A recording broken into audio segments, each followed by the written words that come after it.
Hey everyone, thanks for stopping in. Here we are, almost at the end of January, and I know a lot of my viewers are also doing this pantry challenge. So I wanted to share with you my wins for the month of January and a few thoughts on moving forward. First, let's talk about the money I've spent. So if you saw my last video, I showed that I had spent to date in the month of January $76 on people food. And I have made the decision that I will not go shopping again in January. So that is it. Now, let me put up the average monthly amount that I spent September through December of 2023, which came to $377. And for comparison purposes, I thought I would share with you all this chart that is from the USDA, and it basically gives us all a snapshot of what the USDA thinks that a family should be spending per week based on the ages of the people in your family, or if you're like me, one person. They break it down into three categories: a low, moderate, and a generous or liberal amount per week or per month. Back to my own business, I thought it was eye-opening that my monthly average of $377 is a couple of bucks higher than the liberal amount that our government thinks a person my age should be spending every month at the grocery store. So now back to January, which is really going by in a blink, isn't it? If you've been following my channel, you know I have far more than enough food. I don't need to be trucking out to the store for a single thing. Back to the 10 tips for a successful pantry challenge video I put up a couple of weeks ago.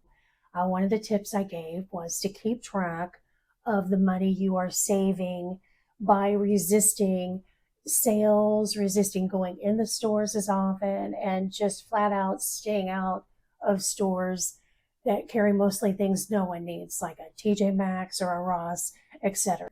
These are the items that I have been resisting, and the total amount that I have saved by resisting buying those things and not going to the store was $237, and that's pretty darn good.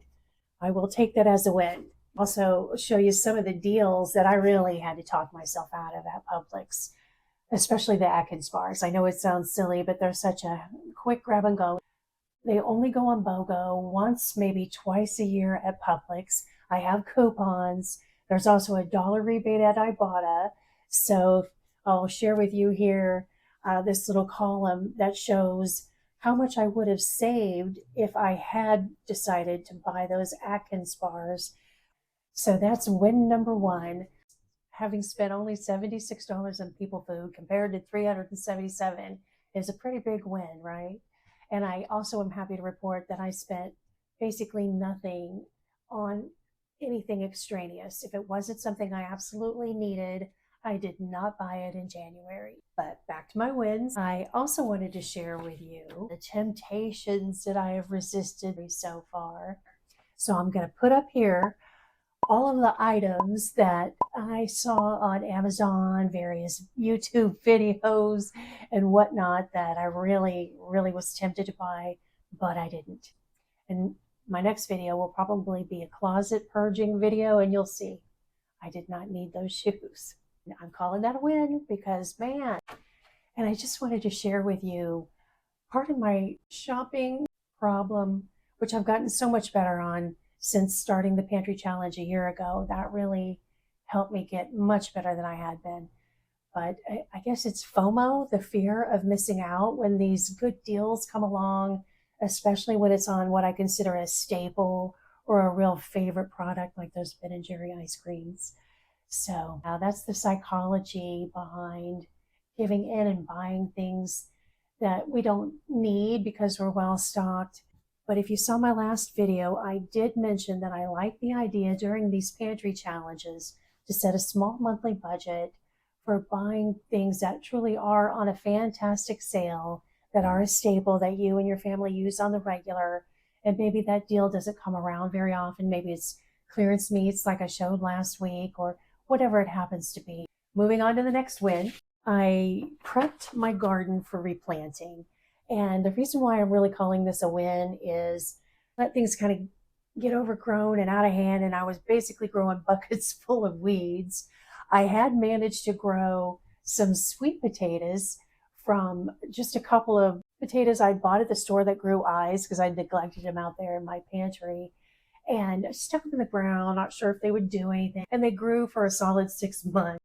And I kept looking at all these weeds. And long story short, I finally made myself get with it about 10 days ago and yank all the weeds out. I don't have a before picture because I'm still bad about getting before shots. What things look like now, which is barren and ready to go for replanting. So I'm excited about that. I'm also enjoying not looking at a bunch of weeds and feeling guilty. And best of all, pulling all the sweet potato vines because they were prolific out there. Several had those purple blooms, which I took as a good sign. And I ended up digging up what must be at least 10, maybe 15 pounds of sweet potatoes. So I'm very excited about that. They're currently hiding in a box in one of my closets, curing. They say that has to happen for 2 to 3 weeks. And I am excited to eat some free sweet potatoes down the road. That's a big win in my opinion, just because I don't know what it is about growing your own food that just makes it seem so extra special compared to running to the store and buying it. But boy, it gives me a thrill. I love it. My last win, which isn't my win per se, but go Chiefs! Woohoo!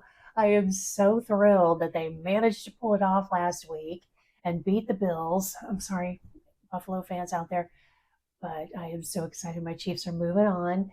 Now 6 times in a row AFC divisional champs, and they're moving on to the AFC championship round next week against the Ravens. So I'm going to be rooting for my team and making a bunch of goodies, and hopefully we'll be seeing them in the Super Bowl again this year. So that's it for my wins.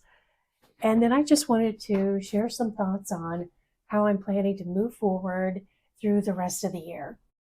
They say that our choices today shape our tomorrows, and I am really trying to stay focused on that in all of the choices I am making on the daily, whether it's in the kitchen or it comes to finances, and even just how I'm interacting with people in general.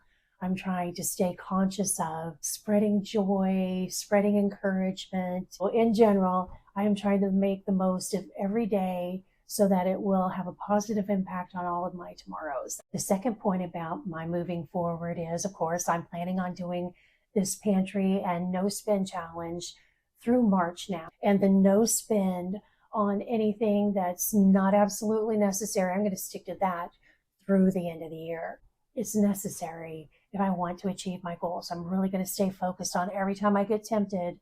I'm going to visualize my goal of moving to Kansas City, having my car paid off, and keep on keeping on. James Clear, who is the author of Atomic Habits, if you've read his book, you know that he has 4 laws for setting and maintaining good habits. And those 4 laws or tenets are: make it obvious, make it easy, make it attractive, and make it satisfying. And with that in mind, my plan is to keep meal prepping for my freezer and my fridge. I mean, it's real obvious. That's what I should be doing. I can barely get a thing in the side-by-side. So that's a no-brainer. And on the make it easy, I utilize meal prepping, and that makes my life a lot easier. I don't want to be cooking several times a week when I'm cooking for just me, right? If you saw my last video, you know, typically on Friday, I try to bang out a bunch of different dishes so I can keep the variety up. And I spread that out for the next 7 days. So it makes dinner for myself, breakfast on the weekends, and lunch that I take to work with me because I have a long commute and I sure don't want to be going through a drive-through. So that's my easy button, meal prepping. We've all heard attitude is everything, right? Well, I am definitely trying to keep my attitude up when it comes to doing this pantry challenge, and especially the no spend for the remainder of the year. I know on the front end, it's not that hard, but as time goes by, I think it gets a little more challenging. So I've decided to view this no spend, low spend period in my life as winning, because not only will it help me achieve my goals, but I'm also using discipline, which always makes us feel better about ourselves, and using very intentional thought ahead of time where I'm spending my money, what kind of food I'm wanting to bring into my house and feed my body. I also happened to catch James Clear in a recent interview that I listened to on my way to work this week. And I love this point he made. He said, when it comes to your habits, ask yourself, how can I make this habit fun? And there are several ways I'm having fun doing this pantry challenge. The first one is peeking into everybody's freezers and pantries. I love doing that. That is a hoot. Seeing what everybody is stockpiling and what their families tend to gravitate towards. I'm also really enjoying the creativity that comes from watching others and myself try to come up with dishes from what we have in the fridge and the freezer and trying to avoid wasting anything. I think it leads to really interesting ideas. Like if you watched my last video, I made that blueberry bread pudding, and you guys, it has to have been, at least 25, 30 years since I have made bread pudding. And I took it to the office and it was a huge hit. So that was a lot of fun. I'm also really loving and enjoying the increased sense of community here on YouTube. It seems to be such a wonderful community anyway. That's what I think of as home life or homesteading channels, but especially during January and February when everyone is really focusing on this pantry challenge. It just really brings more interaction, and I love that. I'm also really appreciating, enjoying hearing from viewers who are giving me encouragement and maybe commenting about what their plans are and how they're doing, whether they're participating in the channel. I really, really enjoy that. It means the world to me. And let's all take a moment to feel happy and proud of ourselves for the progress we've made towards our goals this month, and for all the love and work that we have put into making great meals for our families and ourselves while sticking to our goals and clearing out those pantries. Thanks again for your time today. I would love to hear from you on whether or not you're planning on continuing with the pantry challenge through the end of February and how you did in January. And I will see you all on the next one.